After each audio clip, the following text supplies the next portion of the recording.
Ah, aku cubalah apa yang aku boleh untuk bantu kamu berdua. Hurray! Hurray! Terima kasih, Jeff. Nasib baik ada Jeff. Kita selamat. Ai, kenapa pula? Entah apalah yang kamu berdua dah buat. Sekarang mesin pengubah bentuk ni dah rosak pula. Bukan aku, Dan! Dan ni yang memandai-mandai usik mesin kau tu, Jeff. Dan, boy. Ewak. Bukan main lagi kau tuduh aku, ya? Bodoh. Memang betul lah kau usik mesin Jeff tu. Tak mengaku pula tu. Sikit-sikit gaduh. Sikit-sikit gaduh. Tak ada kerja lain ke? Dengar tu, Den. Dah lah kecil. Degil pula tu. Dah lah tu buat muka sedih. Okey, aku nak pergi baiki mesin ni kejap. Kita nak buat apa sekarang ni, Mat?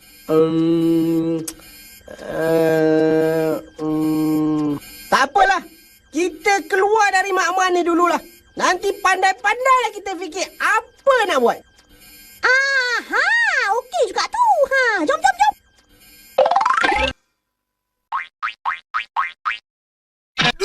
Hei, apa tanya kotak ni kat muka aku? Sakitlah. Habis tu, kau tu kacang bercakap tak balik. Ini akulah, Mat. Takkan tak kenal aku kot. Ini yang buat aku naik darah ni. Memang siapa lagi? Kau gelakkan aku ya. Apa yang lawak sangat ni? Oi, panjang ceritanya. Macam ni. Aku Mat. Ini dia. Dia ni Dia ni punca aku jadi macam kotak ni. Wey, apa ni? Sakitlah. Ready?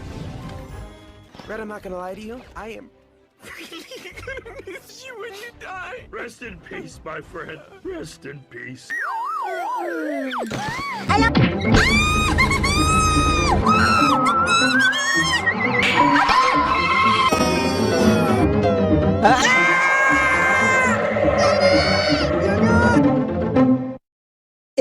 Fu.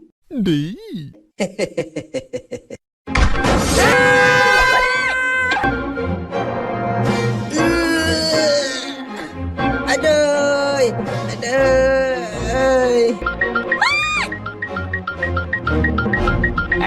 Nanti dulu. Kaulah yang buat aku kemalangan tadi. Habis rosak rancangan aku.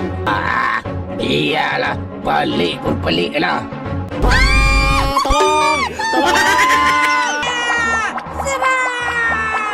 Nanti dulu. Hati-hati!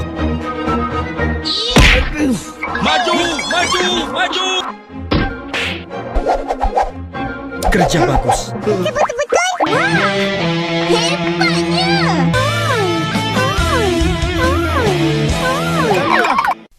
Akhirnya tumpas juga. Sama-sama. Mat, Den, aku ada berita buruk lah. Macam mana ni? Alamak. Kau pun jadi kotak juga ke, Jeff? Aku tak dapat tolong kamu berdua.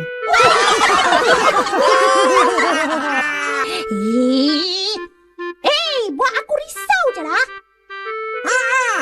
Ini aku ni darah ni.